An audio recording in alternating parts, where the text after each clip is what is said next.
ready and waiting to meet you. But if you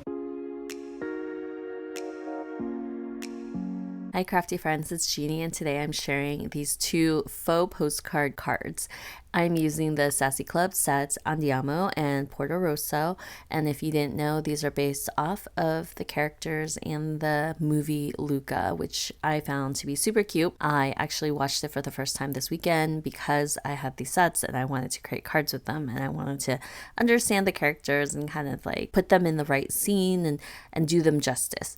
So for my faux postcard cards, I just split them in half. I'm using an A2 card panel, which is 4 1/4 and 5 1/2, and so I marked off with the ruler in the middle, which is 2 3/4, drew a line down the middle, and then I'm going to create the mask for all the images that I'm going to be using. I'm using the image of Luca, the image of Alberto, and then later on I'll be creating a mask for the houses in one of the backgrounds. Of course, if you are doing some masking, you want to stamp out the image you want in front first, and both of the characters will be the front image. So I put Alberto first, then I put the mask on, and then I'm stamping the background, which is this road. You just want to remember that whatever you want in front first is the item that you stamp first and you mask first, and then you build it from there. So you always kind of work backwards. This one is a pretty simple one, mainly because it's only one image that you need a mask. With Alberto, I stamped him, I masked him, but I also wanted to give him a ground to stand on.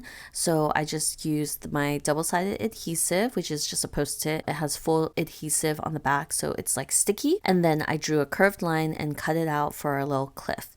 For the houses, I wanted 2 levels of the houses, so I had to stamp out a mask for the houses and then place it at the bottom and then stamp it again. And mainly because there's a line on this image and I didn't want that line to show up, so it looks continuous. With the Sassy Club stamps, I've noticed that the outer lines of all the images have the thicker line. It's fine with the houses. You can't even tell really unless you pay very close attention. Everything's scenic for postcards, and I wanted to keep it kind of scenic even though there's like an image of a person right in front. So for the second half of the postcard, I'll be dealing with that later. First, we'll do the coloring, and I don't do anything super special with my coloring. I'm just doing my usual. I'm leaving it in case you're interested, but I did speed it up about 4 times just because we'd be here for a while if I did, and I wouldn't have anything to talk about if we just did this real time. So I ran into a few issues while Copic coloring, and you guys will see that later on, mainly around Alberto and then the ocean scene that I have going on behind Luca. It was okay. I was able to figure it out without having to restart my project, but when I'm coloring multiple images at the same time, I like to use the same colors at the same time so I don't have to keep pulling out my Copic markers. So here I am starting off with my warm grays for the ground, and if I'm using those colors in my other card, then I will just move on and color. So there's a lot of back and forth, but most of the colors between the two of them, it's mainly the warm gray that I'm using. The rest kind of have their own their own specific colors, because I think I followed the photos of Luca and Alberto and I kept them true to the movie itself because I thought I wanted to do it justice. Of course, you can always change it up, color them however you want, but for these cards specifically, I just wanted it to match the movie. If I'm not aware of it or I can't remember, I just Google an image, and Google has like, you can search for all or images, and usually anytime I'm looking something up, it'll just be the images and I can use it as a reference point. Of course, you don't have to.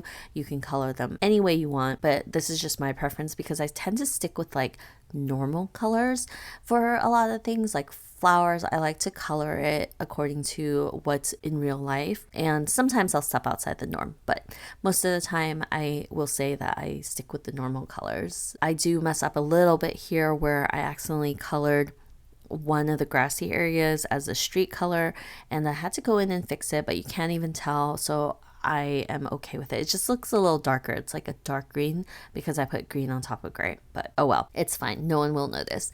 And I watched this movie over the weekend and I was so excited to do so because I have really bad motivation to actually sit down and watch a movie because I'm usually crafting at the same time and I don't like watching something new that I have to pay full attention to if I'm distracted doing other things.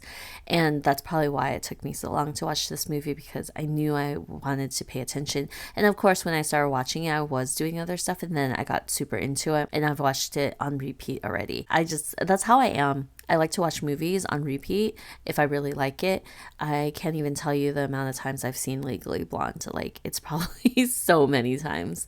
And it's one of my favorite movies because it's just so happy all the time. Whenever I'm having a bad day, I'll put that on and then I'll just be happy because she's so happy and so optimistic about everything. If you want to leave your favorite movie down below, that'd be great. I would love to hear it. And I'm really open to any more TV suggestions just because I watch a lot of TV. I usually watch a lot of reruns, but during baseball season, I'm watching a lot of baseball. So I just need something in the background while I'm crafting. And so recently I got an iMac, which sits on my desk. And so my desk is my working desk because I work from home.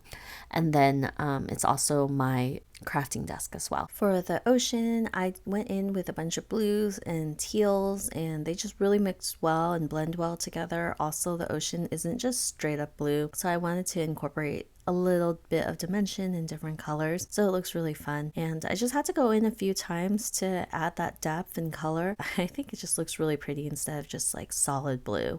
Here you see that I accidentally swept my marker up. It's so silly, but I just added an extra layer and it was really easy to cover up because it was a light blue. Easy fix here. My Copic marker issue with Alberto was a little bit more difficult because it was a Copic blob, which means your marker was overfilled and then it kind of just blobs onto your paper, which is super frustrating, but it's okay because we were able to fix it without having to restart and do over.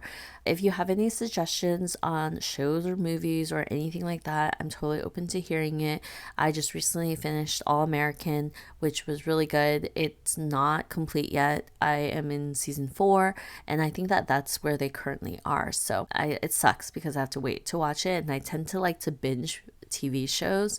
Another one that I recently watched was Ozark, and it finally finished, and I'm not sure how I felt about how it ended. I don't want any to like spoil anything for anyone who plans on watching it or will watch it, but yeah, I'm not sure. I still love the show, but I'm not sure how I feel about the ending. I don't know if you caught the little blob on Alberto's left leg, but it's there. It was just a blob of ink that ended up on his leg, and I wasn't able to do anything about it because I guess my marker's overfilled. Anytime you have that issue, just remove both sides of your pen and it should relieve the pressure. Here, to fix it, I'm using the blending tool, which shouldn't be called a blending tool, but it basically pushes the color out. So it lifts up your color or it can push out color that you don't want. And I did that between his legs and like on the left hand side of his leg because the brown spots had moved over there. Also, there was a bit of brown on his shorts, but his shorts are brown, so it worked out. This is a situation which was pretty ideal.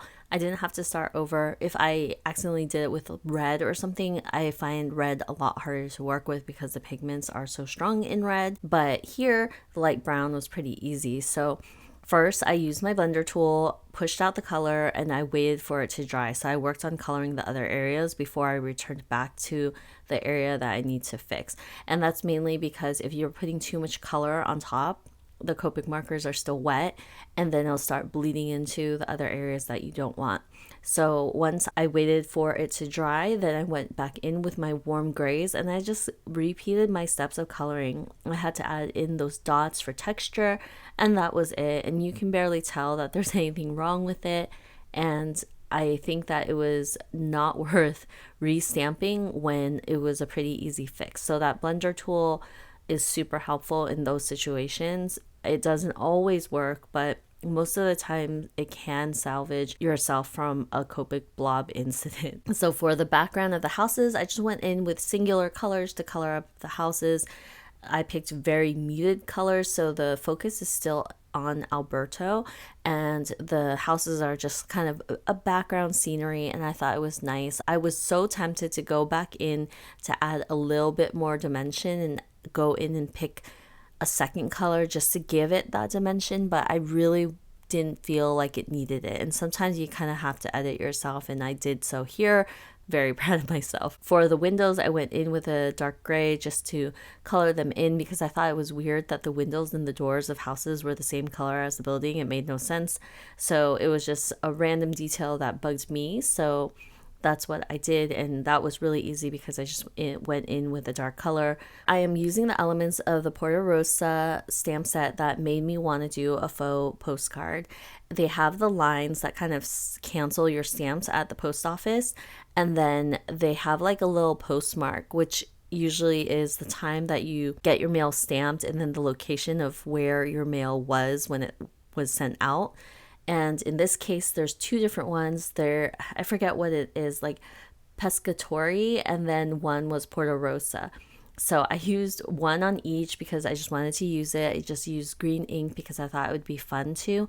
I think the post office uses gray for everything, but I wanted to use green because I thought it would be nice. And then for the sentiment, I'm using the same one on both. I'm just using the thinking of you sentiment and stamping it at the bottom of the card. If I choose to, I could write a little note above before putting this on a card base. But I am so happy with how these two faux postcards came out. I hope you enjoyed it, and I will see you guys next time with another video.